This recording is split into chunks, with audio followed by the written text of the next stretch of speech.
নির্বাচনী প্রচারণার অংশ হিসেবে আজ রাতে চট্টগ্রাম সফরে যাবেন বিএনপির চেয়ারম্যান তারেক রহমান। আগামীকাল নগরীর পোলো গ্রাউন্ড মাঠে জনসভায় ভাষণ দেবেন তিনি। তার আগে তরুণদের সাথে আলোচনায় যোগ দেবেন তারেক রহমান। শনিবার দুপুরে বিএনপি নির্বাচন পরিচালনা কার্যালয়ের সংবাদ সম্মেলনে এসব তথ্য জানান কমিটির মুখপাত্র মাহদি আমিন। এ সময় তিনি বলেন, ভারতের সাথে বিএনপির চুক্তি নিয়ে জামায়াতের দাবি একেবারেই ভিত্তিহীন। এ বিষয়ে অপপ্রচার করা হচ্ছে বলে অভিযোগ করেন মাহদি। সংবাদ সম্মেলনে তারেক রহমানের চট্টগ্রাম সফর নিয়ে বিস্তারিত তুলে ধরেন তিনি। জানান, চট্টগ্রাম সমাবেশ শেষে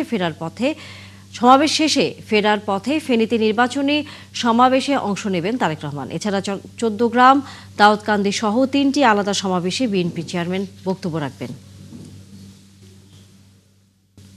আমাদের নেতা জনাব তারেক রহমান তার নির্বাচনী প্রচারণার অংশ হিসেবে আজকে চট্টগ্রামে যাচ্ছেন।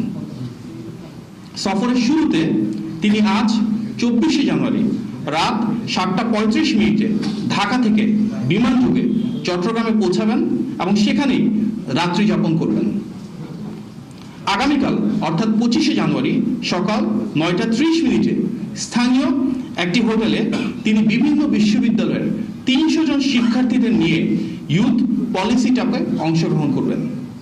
এরপর তিনি চট্টগ্রাম পোলো গ্রাউন্ড মাঠে আয়োজিত নির্বাচনী সমাবেশে অংশগ্রহণ করবেন।